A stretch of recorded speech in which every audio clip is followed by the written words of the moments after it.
రేపటి నుంచి నామినేషన్లు ఊపందుకునే అవకాశాలున్నాయి. 9న బలమైన ముహూర్తం ఉండడంతో ఆ రోజు రద్దీ ఎక్కువగా ఉండే అవకాశం కూడా ఉంది. సీఎం కేసీఆర్ కూడా 9నే 2 చోట్ల నామినేషన్ వేసే అవకాశం ఉంది. మరో సెట్ వేసేందుకు కొంతమంది అభ్యర్థులు రెడీ అవుతున్నారు. నామినేషన్ దాఖలకు ఈ నెల 10వ తారీఖు చివరి రోజు అవుతుంది. ఇక అభ్యర్థులను ప్రకటించాల్సి ఉంది. మరోపక్క కాంగ్రెస్, బీజేపీ. కాంగ్రెస్తో సొంతగా సిపిఎంకి పొత్తు కుదరలేదు. ఈ నేపథ్యంలోనే సొంతగా పోటీ చేయాలనైతే నిర్ణయించుకుంది. సిపిఐ కూడా సిపిఎం బాటలోనే వెళ్తుందా అనే చర్చ అయితే సాగుతోంది. నామినేషన్ల ఘట్టం ముగియగానే ప్రచారంపై ఫోకస్ పెట్టనున్నారు. మరో దఫా ఎన్నికల ప్రచార షెడ్యూల్ కూడా సీఎం కేసీఆర్ ప్రకటించనున్నారు. ఈ నెల 13 నుంచి ప్రచారం చివరి తేదీ 28 వరకు నిర్వహించబోతున్నారు. రోజుకు 2-3 సభల్లో సీఎం కేసీఆర్ పాల్గొంటారు. ఈ నెల 7, 11వ తేదీల్లో ఎన్నికల ప్రచారానికి ప్రధాని మోదీ కూడా రానున్నారు. మరోసారి రాష్ట్రానికి కాంగ్రెస్ అగ్రనేతలు రానున్నారు. రాహుల్, ప్రియాంకలతో పాటు సోనియా గాంధీ కూడా వచ్చే ఛాన్స్ ఉంది.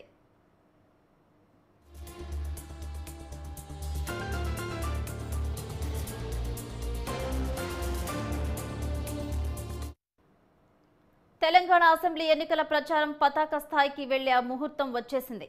నామినేషన్ల ప్రక్రియ మొదలు కావడం, మంచి ముహూర్తాల కోసం అభ్యర్థులు ఎదురు చూడడం, 9న బలమైన అన్ని విధాలుగా ఉందని పండితులు చెప్పడంతో ఆ రోజున ఎన్నికల అధికారులు కార్యాలయాలు కిక్కిరిసి కనిపించే అవకాశాలు ఉన్నాయి. స్వయంగా సీఎం కేసీఆర్ గజ్వేల్, కామారెడ్డిలలో 9నే నామినేషన్ వేస్తున్నారు.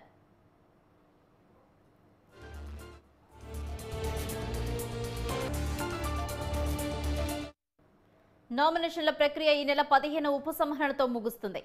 ఆపై బరిలో ఉండే అభ్యర్థులు ఎవరో స్పష్టత వస్తుంది. ఇప్పటికే కాంగ్రెస్, బీజేపీలు కొన్ని చోట్ల అభ్యర్థులను ప్రకటించాల్సి ఉంది. అంతా కొలిక్కొస్తే పూర్తి స్థాయిలో నియోజకవర్గాల్లో వేడి రాజుకునే అవకాశం ఉంది. ప్రధాని నరేంద్ర మోదీ మళ్లీ రాష్ట్రానికి ఎన్నికల ప్రచారం కోసం వస్తున్నారు. స్వల్ప వ్యవధిలోనే ఆయన 2 సార్లు రాష్ట్రానికి వచ్చేలా బీజేపీ షెడ్యూల్ ఖరారు చేసింది. ఈ నెల 30న ఉండడంతో ఎన్నికల ప్రచారం 28 వరకే చేసుకోవచ్చు. ప్రచారం చివరి తేదీ వరకు సీఎం కేసీఆర్ షెడ్యూల్ విడుదలైంది. ఈ నెల 13 నుంచి రోజుకు 2-3 సభల్లో కేసీఆర్ పాల్గొనేలా ప్రణాళిక విడుదల చేసింది అధికార పార్టీ. కాంగ్రెస్ నుంచి కూడా పార్టీ అగ్రనేతలు రాహుల్ గాంధీ, ప్రియాంక, చివరిలో సోనియా గాంధీ సైతం ఎన్నికల ప్రచారానికి వచ్చేలా షెడ్యూల్ రూపొందిస్తున్నారు. ఇప్పటికే రాహుల్ గాంధీ 2 దఫాలుగా ప్రచారం పూర్తి చేశారు. 2వ దఫా ప్రియాంక గాంధీ రావాల్సి ఉన్న ఆరోగ్యం సహకరించక రాలేదు.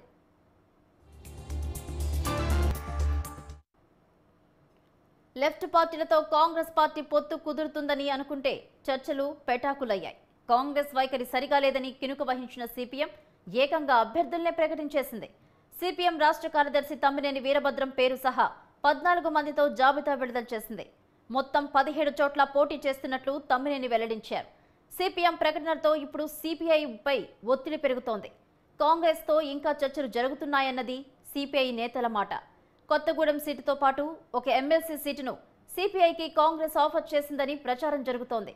నామినేషన్ల ప్రక్రియ కొనసాగుతున్న ఈ తరుణంలో చర్చలు కొలిక్కి రాకపోతే ఆలస్యం చేయకుండా అభ్యర్థులను ప్రకటించాలనే ఒత్తిడి వామపక్ష శిబిరాల్లో ఉన్నట్టు తెలుస్తోంది.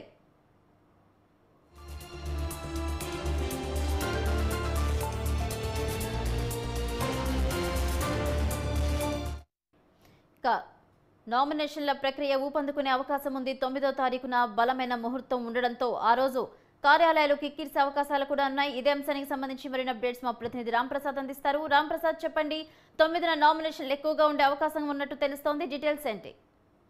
రైట్ భవాని, మనం చూసుకున్నట్లయితే తెలంగాణ రాష్ట్రంలో ఎన్నికల షెడ్యూల్తో పాటు ఎన్నికల నోటిఫికేషన్ కూడా వచ్చిన నేపథ్యంలో ఖచ్చితంగా అన్ని పార్టీలకు సంబంధించినటువంటి నాయకులందరూ కూడా నామినేషన్ వేసేందుకు సిద్ధమైనారని చూడవచ్చు. మనం చూడవచ్చు ఇప్పటికే వివిధ పార్టీలు, అధికార బీఆర్ఎస్ పార్టీతో పాటు కాంగ్రెస్ పార్టీ, అదేవిధంగా బీజేపీ, ఎంఐఎం పార్టీలు కూడా ప్రధానంగా పోటీలో ఉన్నట్టు మనకు తెలుస్తూ ఉంది. అంతేకాకుండా అనూహ్యంగా సిపిఎం కూడా ఈరోజు అభ్యర్థులను ప్రకటించడం జరిగింది. సిపిఎం పార్టీ కూడా కాంగ్రెస్తో మనం చూడవచ్చు గత కొద్ది రోజులుగా కమ్యూనిస్టులు సిపిఎం కానీ సిపిఐ కానీ కాంగ్రెస్ పార్టీతో కలిసి నడుస్తుంది అనుకున్న నేపథ్యంలో సిపిఎం ఒంటరిగానే పోటీలో దిగనున్నట్టయితే మనకు తెలుస్తూ ఉంది. దానికి సంబంధించి ఇప్పుడే 14 మంది అభ్యర్థులను ప్రకటించిన నేపథ్యంలో తెలంగాణ రాష్ట్ర వ్యాప్తంగా కూడా ఈ నెల 3 నుంచి 10వ తేదీ వరకు నామినేషన్ దరఖాస్తులను స్వీకరించేందుకు ఎలక్షన్ కమిషన్ అయితే నోటిఫికేషన్ జారీ చేసిన నేపథ్యంలో అన్ని పార్టీలకు సంబంధించినటువంటి నాయకులందరూ కూడా దరఖాస్తు చేసుకునేందుకు ముహూర్తాలను ఖరారు చేసుకున్న పరిస్థితులను మనం చూడవచ్చు. ఇప్పటికే తెలంగాణ రాష్ట్రంలో ఖమ్మం జిల్లా నుంచి కాంగ్రెస్ పార్టీలో తుమ్మల నాగేశ్వరరావుతో పాటు అదేవిధంగా అదేవిధంగా ములుగులో సీతక్క చాలామంది సీనియర్ నాయకులందరూ కూడా నామినేషన్ చేసుకున్న నేపథ్యంలో ఈ నెల 6వ తేదీన రేపు సోమవారం 6వ తేదీన కొడంగల్ నియోజకవర్గానికి రేవంత్ రెడ్డి నామినేషన్ చేసుకుంటా ఉన్నారు. అదేవిధంగా ఈ నెల 8వ తేదీన వచ్చేసి కామారెడ్డిలో కూడా కొడంగల్ నియోజకవర్గంతో పాటు ఇక్కడ కామారెడ్డిలో కూడా రేవంత్ రెడ్డి పోటీ చేసేందుకు దరఖాస్తు చేస్తున్నట్టు మనకు సమాచారం అంతా ఉంది. కానీ ఇప్పటికే తెలంగాణ రాష్ట్రంలో 100 సీట్లను ప్రకటించినటువంటి కాంగ్రెస్ పార్టీ కామారెడ్డి సామానికి సంబంధించినటువంటి అభ్యర్థుల ప్రకటనలో కూడా 3వ జాబితాలో ప్రకటించిన నేపథ్యంలో ఈరోజు జాబితా కూడా వచ్చే అవకాశం ఉన్న క్రమంలో ఈ నెల 8వ తేదీన కామారెడ్డిలో పోటీ చేసేందుకైతే రేవంత్ రెడ్డి సిద్ధమవుతానని ముఖ్యంగా మనం చూడవచ్చు. అధికార బీఆర్ఎస్ పార్టీ అధినేత చంద్రశేఖరరావు అయితే ఈ నెల 9వ తేదీన కామారెడ్డితో పాటు గజ్వేల్లో కూడా పోటీ చేసేందుకైతే నామినేషన్ చేసి సిద్ధంగా ఉన్నారు. ముఖ్యంగా నామినేషన్ల పర్వం అనేది ఈ నెల 10వ తారీఖు వరకు ఉన్నప్పటికీ కూడా 9వ తారీఖు మంచి ముహూర్తం ఉండడం కారణంగా 6, 8, 9 తేదీలలో భారీగా రద్దీ ఉండే అవకాశం ఉంది. ఆయా నియోజకవర్గాలలో అభ్యర్థులు నేరుగా దరఖాస్తు చేసుకునేందుకు ఇప్పటికే ఎలక్షన్ కమిషన్ అయితే అన్ని ఏర్పాటు చేసిన నేపథ్యంలో అక్కడ రిటర్నింగ్ అధికారులు కూడా అందుబాటులో ఉండడంతో పాటు వారికి ఏమైనా అభ్యంతరాలున్నా కూడా అక్కడ సార్ట్అవుట్ చేసేందుకైతే ఎలక్షన్ కమిషన్ సిద్ధంగా ఉన్న నేపథ్యంలో ఈ రానున్నటువంటి 4 రోజులలో కూడా నామినేషన్ల ప్రక్రియ అయితే ఊపొందుకున్నట్టు మనం చెప్పవచ్చు. ఎందుకంటే సుదీర్ఘంగా మనం చూస్తే ఇప్పటికే నామినేషన్ ప్రక్రియ ప్రారంభమై 4 రోజులు కావస్తున్న నేపథ్యంలో మరొక 4 రోజుల పాటు కూడా ఈ యొక్క నామినేషన్ల ప్రక్రియ ఉంది. అంతేకాకుండా మనం చూడవచ్చు తెలంగాణ రాష్ట్రంలో నామినేషన్ల ప్రక్రియ అనేది పూర్తయిన అనంతరం అంటే ఇప్పటికే కొన్ని పార్టీలు పూర్తి స్థాయిలో అభ్యర్థుల లిస్టును కూడా ప్రకటించలేదు. మనం చూడవచ్చు బీజేపీ, కాంగ్రెస్ కూడా ఇప్పటికీ 3వ లిస్టును ప్రవేశపెట్టలేదు. అభ్యర్థులకు సంబంధించి చాలా నియోజకవర్గాలలో కూడా అభ్యర్థుల జాబితాలు తెలిపేందుకైతే కొంచెం కసరత్తు చేస్తున్న నేపథ్యంలో పార్టీలు మారే అవకాశం ఉంది. అదేవిధంగా స్థానికంగా ఉన్నటువంటి నాయకులు కానీ క్యాడర్ కానీ ఇబ్బంది జరగకుండా పార్టీకి నష్టం జరగకుండా ఆచితూచి వ్యవహరిస్తున్న నేపథ్యంలో ఈ నామినేషన్ ప్రక్రియ అనేది ఎన్నికలలో చాలా కీలకం అని చెప్పవచ్చు. ఎందుకంటే నామినేషన్ అనేది ఒకసారి దాఖలు చేసిన తర్వాతకి అంటే అభ్యర్థుల ప్రకటన బీఫామ్ ఇవ్వడంతో పాటు నామినేషన్ దరఖాస్తులు అయితే పూర్తయిందని అనంతరం ప్రచారాల్లోకి అగ్రనాయకత్వం కూడా మనం చూడవచ్చు. ఢిల్లీ నుంచి కూడా అన్ని పార్టీలు ఇటు బీజేపీ చూసుకున్నట్లయితే ఇటు నరేంద్ర మోడీ ప్రధానంగా ఉన్నటువంటి నరేంద్ర మోడీతో పాటు కాంగ్రెస్ పార్టీలో సోనియా గాంధీ, రాహుల్ గాంధీ, ప్రియాంక గాంధీలను కూడా రాష్ట్రంలోని చాలా నియోజకవర్గాలలో సమావేశాలు నిర్వహించేందుకైతే ప్రణాళికలు సిద్ధం చేస్తున్న నేపథ్యంలో అధికార బీఆర్ఎస్ పార్టీ ఈ నెల 13వ తేదీ నుంచి రాష్ట్ర వ్యాప్తంగా మనం చూడవచ్చు గత 2 ఎన్నికలలో కూడా బీఆర్ఎస్ అధినేత చంద్రశేఖరరావు అన్ని నియోజకవర్గాలలో కూడా సులిగాలి పర్యటన చేస్తూ ఖచ్చితంగా అన్ని నియోజకవర్గాలలో కూడా ప్రచారం నిర్వహిస్తూ అక్కడ ఉన్నటువంటి అభ్యర్థులను ప్రజలకు పరిచయం చేస్తూ తనను గెలుపుతో రాష్ట్రంలో బీఆర్ఎస్ పార్టీ బలోపేతం అవడంతో పాటు ఆ కాన్స్టిట్యున్సీ అభివృద్ధికి కూడా ప్రజలు సహకరించాలని అభ్యర్థిస్తూ ఒక ఆశీర్వాద సభలను అయితే ఏర్పాటు చేస్తూ ఉన్నారు. ఇదే క్రమంలో ఈ నెల 13 నుంచి 28 వరకు కూడా పూర్తి స్థాయిలో షెడ్యూల్ అంటే మనం చూడవచ్చు ఈ నెల 30కి ఎలక్షన్ ఉన్న క్రమంలో 29 అంటే 28 వరకు మాత్రమే ప్రచారాలు చేసుకునేందుకైతే ఎలక్షన్ కమిషన్ అనుమతిస్తున్న నేపథ్యంలో 28 వరకు కూడా ఇక్కడ షెడ్యూల్ చేయడం జరిగింది. మనం చూడవచ్చు 29వ తారీఖు మాత్రం ఎలాంటి బహిరంగ సభలు కానీ అక్కడ ఎలాంటి ప్రచారాలు కానీ ఎన్నికల నియమాల ప్రకారం అయితే ఉండనున్న నేపథ్యంలో అంటే కాంగ్రెస్ తో సిపిఐ పొత్తు కుదురుతుందా లేకపోతే సిపిఎం బాటలోనే సిపిఐ వెళ్తుందని అనుకోవచ్చా?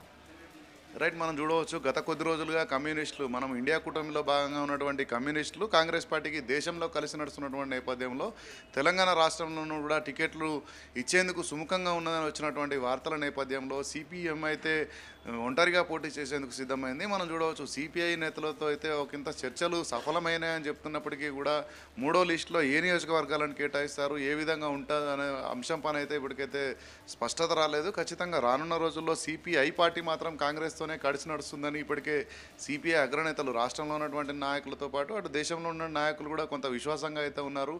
ఈ 19 స్థానాలలో సిపిఐకి ఒక స్థానాన్ని కేటాయిస్తారా లేదంటే అనంతరం కాంగ్రెస్ పార్టీ అధికారంలో వస్తుందన్నటువంటి ధీమాలో ఉన్న నేపథ్యంలో ఖచ్చితంగా అధికారంలోకి వచ్చిన తర్వాత అదనంగా కొన్ని కార్పొరేషన్లతో పాటు ఎమ్మెల్సీ స్థానాలను కూడా కేటాయించేందుకైతే వీళ్ళు అవకాశం ఇస్తామని చెప్పి హామీ ఇచ్చిన నేపథ్యంలో ఎన్ని సీట్లను సిపిఐ కేటాయిస్తారనే అంశంపై అయితే ఇంకా పూర్తి స్థాయిలో క్లారిటీ రాలేదు. ఈరోజు ఖచ్చితంగా 3వ లిస్ట్ వస్తుందని చెప్పేసి మనకు తెలుస్తున్న నేపథ్యంలో ఇటు ఏఐసిసి ఎప్పుడు సిఈసి ఆమోదం పొందిన అనంతరం ఏఐసిసి విడుదల చేసిన అనంతరం మాత్రమే మనకు టీపీసీసీ అయితే లిస్టును ప్రవేశపెట్టిన నేపథ్యంలో సిపిఐకి ఎన్ని స్థానాలు అనే దానిపై అయితే క్లారిటీ లేదు. కానీ పొత్తు మాత్రం ఉండే అవకాశం కనిపిస్తూ ఉంది.